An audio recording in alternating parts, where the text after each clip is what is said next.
Good morning, students. I am Srimati Kakuli Bhattacharya Madam. Will teach you English. In class 12, there are two textbooks. One is Flamingo, another one is Vistas. Flamingo is English reader and Vistas is your supplementary. The very first lesson of Flamingo is the last lesson, and the author is Alphonse Daudet from 1840 to 1897. He was a French novelist and a short story writer. The last lesson was written before the First World War, during the time when Alsace and Lorraine has been snatched away from France by Germany. That time, Germany, Poland and parts of Austria were known as Prussia.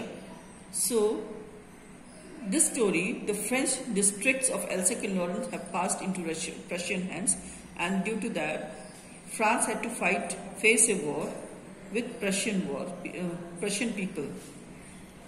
Now the story is, I started for school very late that morning and I was in a great dread of a scolding, especially because M. Hamel had said that he would question us on participles. That means a child started for school very late. He was very late for school and his teacher M. Hamel had given him a homework to study about participles. But he didn't do his homework and I did not know the first word about them for a moment. He didn't do his homework.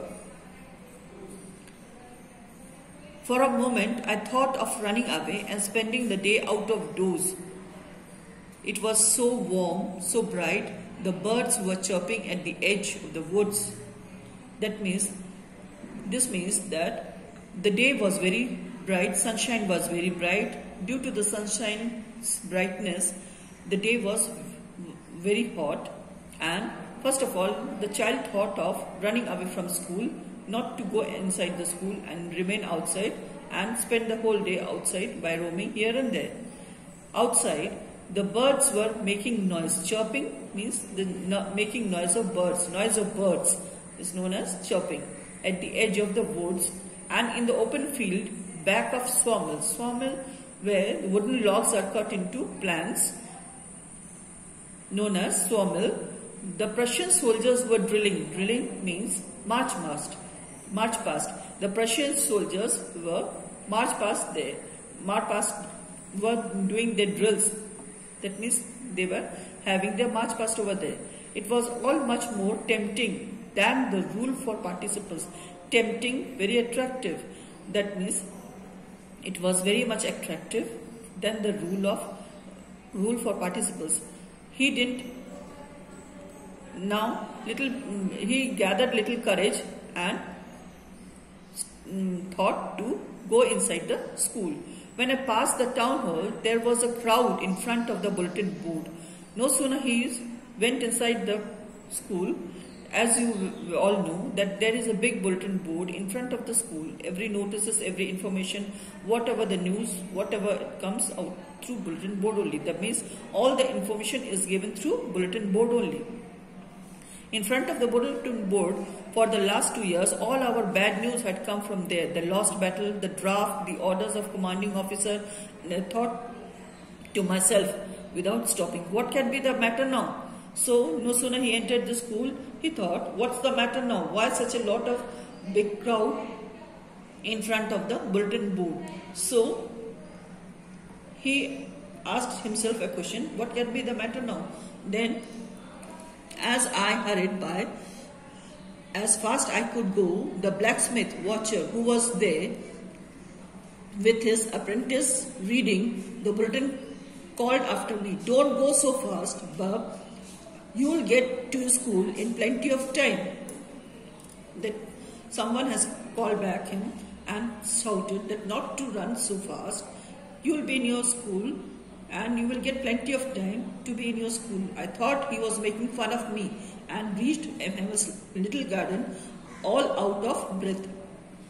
First of all, he thought that person is making fun of him, and at one stretch, means in one breath only.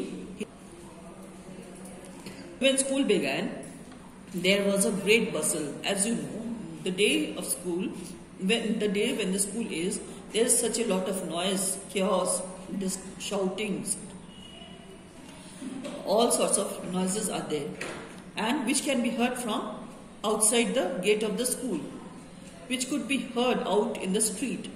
The opening and closing of the desk, what all the noises can be heard from outside. The opening and closing of the desk. Lessons repeated in unison, very loud with our hands, over our ears to understand better. And the teacher gets ruler rapping on the table. That means the teacher is banging on the table, making a noise with a ruler. The opening and closing down of the desk, as well as the shouting and screaming of the children, everything can be heard from outside the gate. But now it was also still. It was very calm and quiet. I had counted on the commotion to get to my desk without being seen. First, the child tried that he will slowly get inside the classroom and get to his place so that no one can notice him. But it cannot. Everything was so quiet, so calm and quiet that he is noticed by his teacher. Everything had to be as quiet as Sunday morning. Everything was so quiet like Sunday morning. Through the window, I saw my classmates already in their places. From the window, he peeped inside that his children are inside the class and as well as inside back to their places. And M. Hamel walking up and down with a steadiable iron ruler under his arm. And M. Hamel was moving here and there with his ruler. I had to open the door and go in before everybody. You can imagine how blushed and how frightened I was. So he opened the door and went inside with a fear, very much frightened, and with his frightness he was blushed. That means his face was red with his fear. Then he went inside the room.